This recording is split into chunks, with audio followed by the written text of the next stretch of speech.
Okay, hi everyone, welcome back. Let's do a quick update on Avalanche's price chart and talk about what happened in the short term because this definitely did not go according to what we expected. And before we get into that, let me just tell you what is going on overall in this region. Basically, in my opinion, it all actually, at least in this area, comes down to what's happening in terms of classic TA, meaning support and resistances, and specifically this unbelievably strong, you could technically argue, a still support area between 10.1 to about $11.2.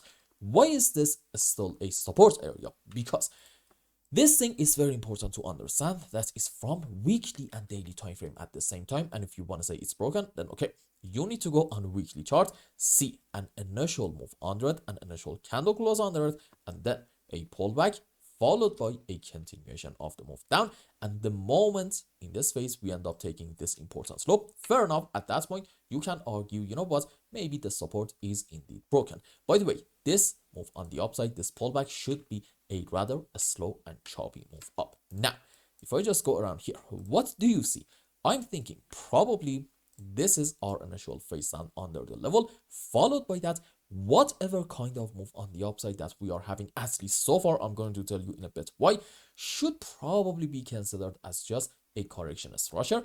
And then what should we expect next? Again, as long as we are staying under this important level, our base case should probably be having one more continuation of the move down in order to either take this important low about $7.6, or let's just say this, we're going to get quite close to it and basically have a final truncated move on the downside. And I do think we are actually in Avalanche quite close to our final low. But are we there yet? That I think can definitely be up for debate. And if you want to know what is happening overall and whether the low is in or not, may I suggest, again, number one, just pay attention to what's happening in terms of classic TA and specifically this important level. And number two, honestly, based on what I'm saying in here, you're just far better off taking every single thing step by step and just focus on the next likely move. That to me is really the key. And by the way, question, when is it going to be that we're going to be proven otherwise and we are going to argue at that point maybe the final low is indeed and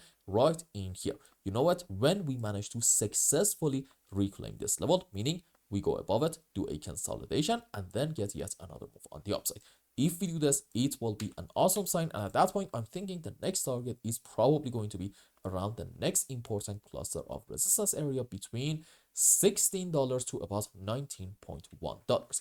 For now, again, let's just focus on this important level and see where we are in like very short time. Now, having said this, if you remember in the previous video in AVAX, the main idea was odds are we are having an ABC in form of a flat structure, and we argued this could be a 1, 2, 3, followed by, we said, most likely a correction 4, and then we're going to have yet another move down into wave 5, but after it, we are going to get a move on the upside, something like this.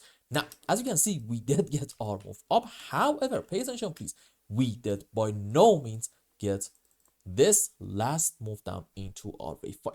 I mean, maybe if you insist on something like this, maybe this is your wave 4 in form of, I don't know, maybe some sort of like a very ugly triangular structure, and then another move down into wave 5, which is a truncated wave. But I'm gonna say, you know what, I was absolutely wrong. I would like to apologize for my poor judgment. Now, question, what is going on in this area?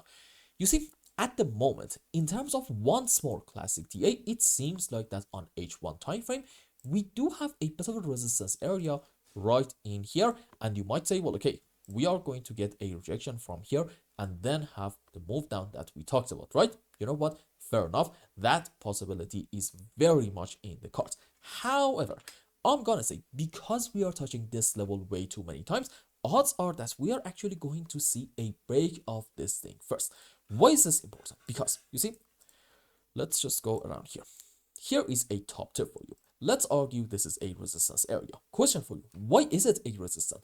It's actually because of the number of short positions around it. So let's argue initially we are having about 50 short position right in this region. The first time that the price is going to touch it, we're going to have maybe 20 orders getting activated, and as a result, we are only going to have 30 orders remaining. Followed by the next touch, we're going to have another 10 orders activated, just 20 orders here, and then another time we're gonna have another touch. Let's say this time 15 orders are going to get activated, and as a result you're only going to have 5 orders remaining, excuse me.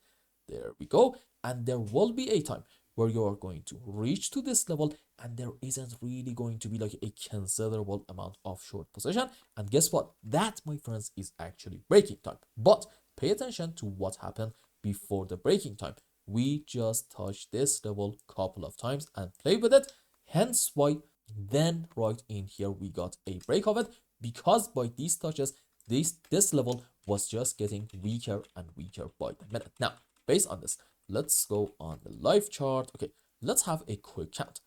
This is 1 2 3 4 5, maybe, yep, 6 7 8 9 10 11 times we are touching this resistance, and every single time we are getting some sort of a reaction from it. So I'm gonna argue this is quite weak, and odds are in the short term we are going to have a decent breakout here first in order to maybe even reach to about the previous major pivot high around, let's say, $10.50. So basically we can have something like a 10% move on the upside, which is definitely not that bad.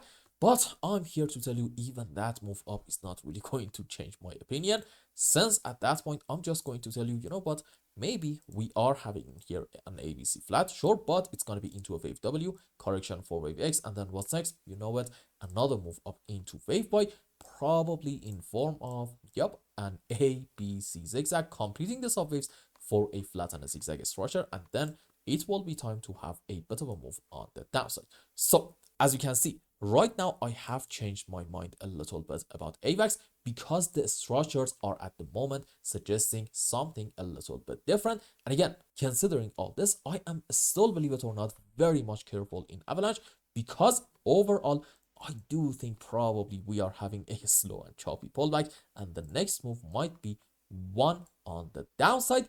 But here's the deal, since I am in AVAX for the long term, and because I have done my due diligence, and I would highly suggest in terms of fundamentals, do 100% of your due diligence yourself and come up with your own conclusion. Okay, that's where you are going to have absolute conviction to buy the dips when we are having such horrible moves on the downside.